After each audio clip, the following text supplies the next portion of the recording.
Bon, voilà. Bon après-midi tout le monde, ça va bien? Bon, écoutez, comme Marie-Pierre vient de dire, j'ai été invité à pied levé ce matin à cause il y avait un problème dans l'horaire d'un de mes collègues pour assister à vous adresser la parole aujourd'hui. Alors, j'espère que vous allez accepter moi en tant que remplaçant, puis aussi pour expliquer ma tenue vestimentaire. J'étais dans mon bureau de circonscription quand j'ai eu l'appel et j'ai dit, mais effectivement, oui, je l'accepte parce que je connais très bien le travail de Metropolis. My wife, about 20 years ago, had attended a number of Metropolis International forum when she used to work for what was called Status of Women Canada at the time. And she attended conventions in Oslo and in Halifax. And I remember every time that she came back, we had some exciting conversations about the state of migration in the world.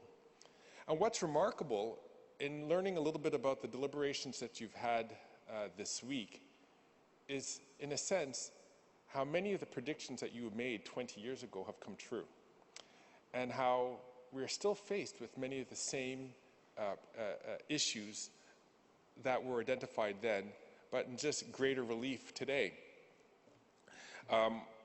One of the things, well, sorry, I should read a little bit of the speech that they gave before I go too far. I know this can really make organizers nervous when you have a politician who comes up and then decides to freelance a little bit. We'll see where this goes. But I should say officially que, au nom du gouvernement du Canada et du comité organisateur du Congrès international de Métropolis, je tiens à remercier tous les délégués de s'être joints à nous dans notre capitale, dans notre région de la capitale nationale. Je dis région de la capitale nationale parce que moi, je viens de l'autre côté de la rivière, de Gatineau. Je pense que le maire de Gatineau, Maxime Pedneau-Jobin, vous a adressé la parole hier. Alors moi, je représente le centre-ville et puis les parties l'ouest de Gatineau, dans une circonscription qui s'appelle Olermer. On a la joie de vivre de l'autre côté de la rivière. Alors j'espère que vous allez passer du temps avant que vous partiez chez vous, de passer un peu de temps chez nous, de l'autre côté, pour voir nos grands restaurants et des places pour vraiment vous régaler avec la nourriture ou vous vous amuser dans nos parcs et dans nos clubs. Canada is very engaged with the issues that we've discussed over these last few days, and it is our expectation that migration will remain at the forefront of our country's policies for the coming years. And by continuing this open dialogue at Metropolis International and sharing our collective knowledge and experiences, we will find more opportunities to welcome newcomers and refugees to promote diversity and contribute to the economic development through migration. I must say that as a new member of Parliament and someone who is a child of immigrants, it is extremely important that we try to get this question right. And I know that you as experts understand this very clearly. But the reason why I say this is because the challenges, which I believe this has come up in a couple of your workshops, the challenges that we're going to be facing is going to lead to more pressures for migration. South to south migration, south to north migration. And I think part of the reasons why, of course, is the challenges which we're all going to be facing by climate change. And climate change will cause a number of competition for resources, competition for political place, a competition for political dominance all throughout the world. And that will, of course, lead to some conflict and people who, for every legitimate reason, will want to seek a safer and better place for themselves and their families. So we are going to see this we are seeing this kind of movement. We've seen it for the last 20 years, and we will continue to see it, and I believe, in greater numbers. So we have to get the formula right. We have to figure out ways to best, try to deal with the issues that we have so that people don't feel the need to leave. But if they do feel the need to leave, we have to figure out ways that we can get along.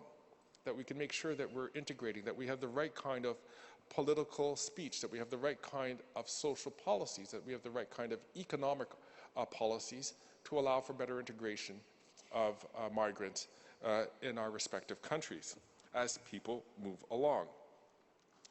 Le Canada, comme vous savez, croit fermement que l'immigration renforce notre pays.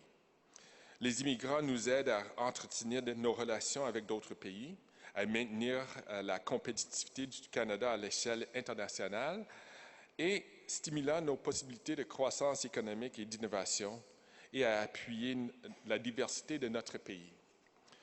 En plus, je sais bien, et vous l'avez déjà identifié, que le Canada, pour ce qui traite des migrants économiques, nous sommes un peu choyés parce que nous avons des océans qui nous séparent du reste du monde, surtout des places où les gens ont expérience, où ils vivent la misère.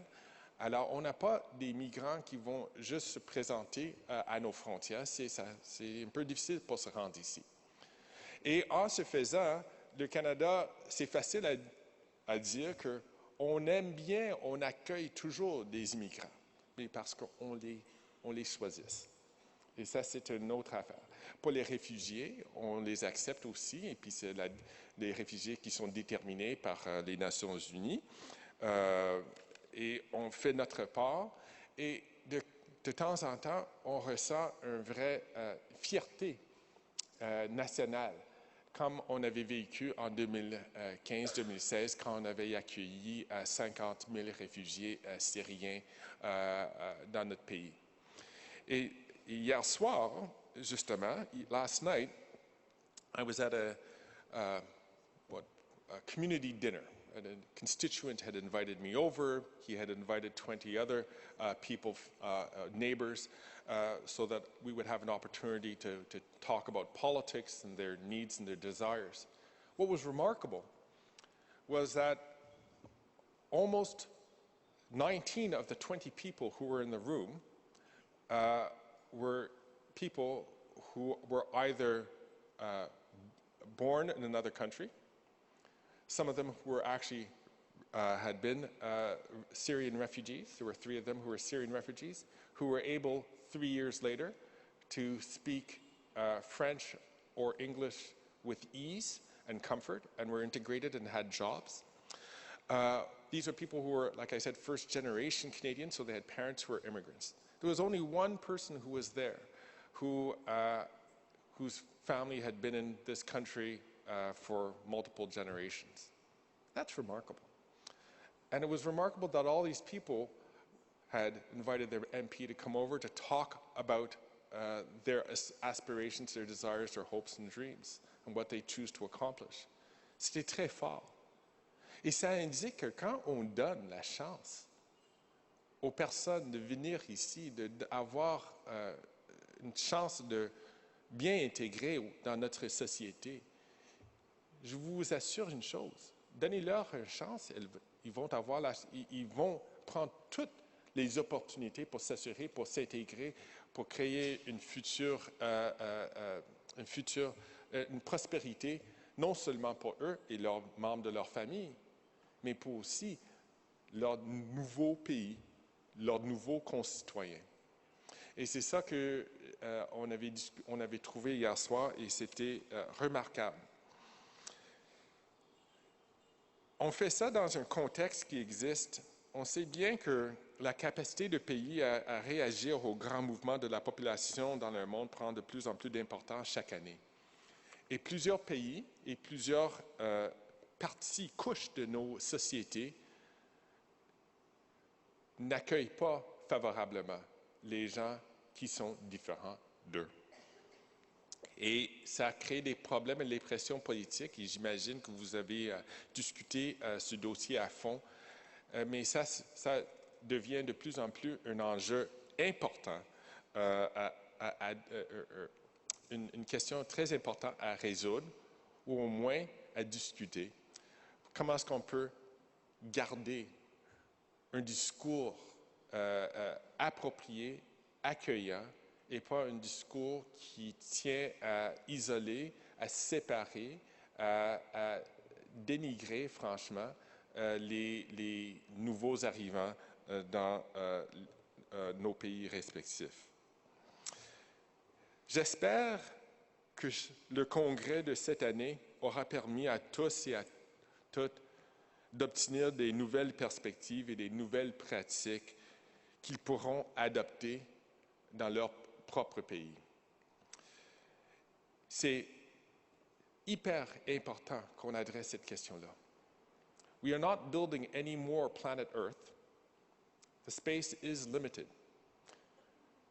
And we have people, for very rational reasons, are moving more and more about. We have to figure out a way to have the right kind of political discussions, the right kind of policies that can make sure that these people, that we all can live together well on this one planet that we have. Encore une fois, je tiens à remercier tout le monde d'être venu à Ottawa et à Gatineau pour le Congrès international de Métropolis de 2019. J'espère que vous avez aimé votre séjour ici et je vous souhaite bon succès, très bon succès dans vos travaux à travers le monde. Merci beaucoup.